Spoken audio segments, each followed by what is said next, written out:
ધક્કા કિસને મારા પોલિટિક્સનો આજથી બીજો દિવસ શરૂ થયો છે અને બાબા આંબેડકર ફેશન બની ગયાનો ત્રીજો દિવસ શરૂ થયો છે. દેશના 80 કરોડ નાગરિકો મફત અનાજ પર નિર્ભર છે, ત્યારે દેશની સંસદના સભ્યો ચિંતા કરી રહ્યા છે કે ધક્કો કોણે માર્યો અને તેને શોધો, તપાસ કરો કે આંબેડકર ફેશન છે કે પછી પેશન.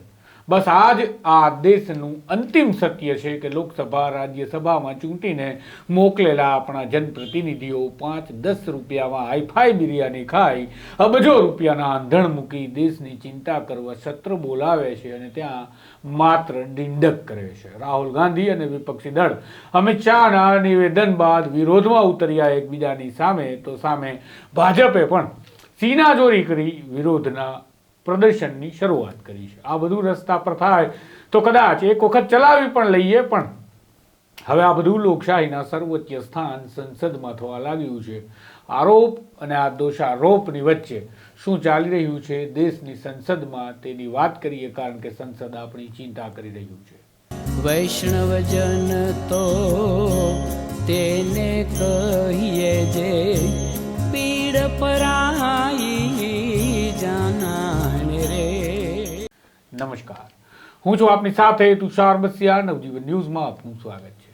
આઝાદીના અમૃત મહોત્સવ ઉજવતા આપણા ભારત દેશમાં અમૃતનો રસ નાગરિકો કરતાં વધારે નેતાઓ લૂંટી રહ્યા હોય તેવું લાગે છે, કારણ કે સેંકડો કરોડ રૂપિયાના ખર્ચે ચાલતા લોકસભાના સદનમાં નાગરિકોના મુદ્દાના નામે ઇતિહાસના પાઠ અને કારણ વગરની બબાલોનું ઘર કરાઈ રહ્યું છે. ત્યારે ગત 17 ડિસેમ્બરે ગૃહમંત્રી અમિત શાહે સદનમાં બંધારણ વિશે વાત કરતા આંબેડકર હવે ફેશન બની ગયા છે અને આંબેડકર કરવા કરતા ભગવાનનું નામ લીધું હોત તો 7 જન્મ સુધી સ્વર્ગ મળી ગયું હોત, આવા શબ્દોનું પ્રયોજન કરે છે. તેમણે આવું કહી વિવાદનો મધપૂડો છેડી દીધો હતો, જેના વિરોધમાં કોંગ્રેસ ઉતરી કે બાબા સાહેબનું અપમાન થયું છે અને કોંગ્રેસના વિરોધની સામે વિરોધમાં ભાજપ પણ ઉતર્યું, એટલે કે વિરોધનો પણ વિરોધ ભાજપે શરૂ કર્યો.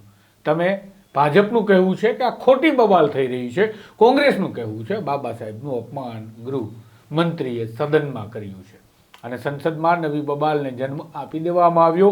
આ બબાલમાં સાંસદોને રાહુલ ગાંધીએ ધક્કા માર્યા અને પ્રતાપ સારંગી અને મુકેશ રાજપૂત નામના સાંસદને ઘાયલ કરી નાખ્યા તેવા આરોપ લાગ્યા છે. આ મામલે ફરિયાદ નોંધવામાં આવી, મામલાની તપાસ પોલીસ કરી રહી છે અને સાંસદો 5 સ્ટાર સુવિધા સાથે રામ મનોહર લોહિયા હોસ્પિટલના ખાટલે સારવાર મેળવી રહ્યા છે. તો આજે સંસદના હંગામાના કારણે સ્પીકર ઓમ બિરલાએ સદન અનિશ્ચિત કાળ માટે સ્થગિત કરવું પડ્યું છે. હવે તમે આખી ઘટનાને જુઓ તો તમને લાગે કે બાબા સાહેબ હાજર હોત તો કદાચ એક તમાચો ચડાવી દેતા અમિત શાહ અને રાહુલ ગાંધીને, કે જે ગરીબ, વંચિત અને પછાત સહિત દેશના તમામ નાગરિકોના હિતોના રક્ષણ માટે મેં આખી જિંદગી ખપાવી નાખી અને એ જ નાગરિકોના રૂપિયે તમે આવા પાગરધીના કરનારા કોણ?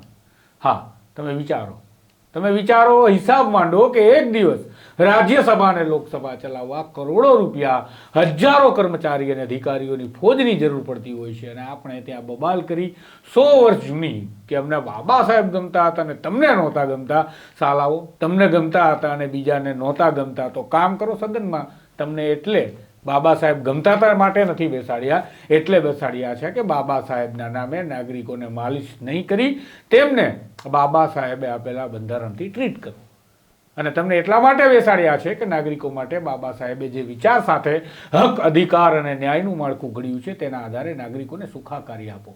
ન્યાય માટે રજળપાટ કરે છે આ દેશના નાગરિકો, રોટલા માટે કોઈ નેઠા નથી આ દેશના નાગરિકોને, ઓઢવા માટે ધાબળા કોઈ દાનવીરો આપે છે અને 80 કરોડ લોકોને મફત અનાજની વાત આપણે સ્વીકારીએ છીએ અને આપણે તાગડધીના કરીએ આ સેંકડો કરોડના સદનની અંદર બેસીને કે અમને બાબા સાહેબ ગમતા હતા, બીજાને નહોતા ગમતા, એ કેટલું યોગ્ય? કદાચ બાબા સાહેબ હોત તો મને લાગે છે ખરેખર તમાચો ચડાવ્યો હતા બંનેને. આ તો હજુ આપણે દલિતની વાત કરીએ તો આ દેશમાં હજુ દલિતો ઢોરમાર ખાય છે, ઘટના સામે આવે છે, મહિલાઓ પ્રતાડના સહન કરે છે, ગરીબો ઠંડીના ઠૂંઠવાઈને મરે છે, કોઈ ધાબળા આપે તો ઓઢે છે અને પ્રધાનમંત્રી કહે છે તેમ 80 કરોડ નાગરિકોને મફત અનાજ આપીએ છીએ અને હજુ આગળ પણ આપવાના છે. મતલબ તેને બહાર કાઢવા કરતાં ચિંતા એ છે કે 80 કરોડને મફત આપી તેની જાહેરાત કરતા રહીએ, બાબા સાહેબ કરતા રહીએ. બંને પક્ષોની આ વાસ્તવિકતા છે. તો ડૂબી મરો ઢાંકણીમાં પાણી લઈને દેશની આવી સ્થિતિ છે, નાગરિકોના જીવનના ઠેકાણા નથી અને તમે પ્લેનમાં સફર કરો છો અને એસીમાં બેસી બબાલો કરો છો કે બાબા સાહેબના નામે અમે શું કહીએ છીએ અને પેલો શું કહે છે. પણ એ જ નાગરિકોના પૈસે કે જે નાગરિકો માટે ખરેખર બાબા સાહેબે આખી જિંદગી ખર્ચી નાખી છે, છે ને મજાની વાત, આ બબાલની વચ્ચે આજે સંસદમાં કોંગ્રેસના સાંસદ અને વિપક્ષી નેતા રાહુલ ગાંધીના સસ્પેન્શનની માંગણી ઉઠી છે. ભાજપના સાંસદ નિશિકાંત દુબેએ વિશેષાધિકાર ભંગની નોટિસ આપી છે, જ્યારે રાહુલ ગાંધીના પક્ષમાં પ્રિયંકા ગાંધી કહે છે કે મારો ભાઈ કોઈને ધક્કો મારી જ ન શકે, હું તેની બહેન છું માટે જાણું છું અને દેશના નાગરિકો પણ સારી રીતે રાહુલ ગાંધીને જાણે છે. પણ હકીકત એ છે કે દેશના નાગરિકોને રોજ નેતાઓ ધક્કા મારતા હોય છે, લાઇનમાં ઊભા કરતા રહે છે, છતાં નાગરિકોની ચિંતા અને ભૂતકાળના નામે નાગરિકોના પૈસાનો ધુમાડો કરવામાં આવે છે. એ બાબતે કોઈ રાજકીય પક્ષને કંઈ પડી નથી. વળી મુદ્દાઓ જેવા સળગાવવામાં આવે છે કે બંને પક્ષે કોણ સાચું કોણ ખોટું એ બતાવવામાં જ સદનની કાર્યવાહી પૂરી થતી હોય છે. આ છે આપણા સાંસદો અને આપણા સાંસદોની કહાની, જ્યાં બબાલો થાય છે, ધક્કા લાગે છે, પોલીસથી માંડી સરકારી તંત્રને અલગ કામે લગાડી દેવાય છે, દેશના નાગરિકો ન્યાય માટે રજડે છે, કોઈની ફરિયાદ નોંધવા માટે કોઈ રજડે છે, કોઈ વ્યક્તિ પોતાના લૂંટાયેલા પૈસાની ફરિયાદ આપવા જાય છે, ત્યારે પોલીસ તપાસ એની કરશે કે પછી આ સાંસદોની બબાલમાં ધક્કા કિસને મારાની તપાસ કરશે. આ પ્રકારના અહેવાલ, વિગતવાર સમાચાર, વિશ્લેષણ અને તમારો અવાજ જોવા માટે નવજીવન સાથે જોડાયેલા રહેજો. નમસ્કાર. વૈષ્ણવજન તો તેને કહીએ જે પીડ પરા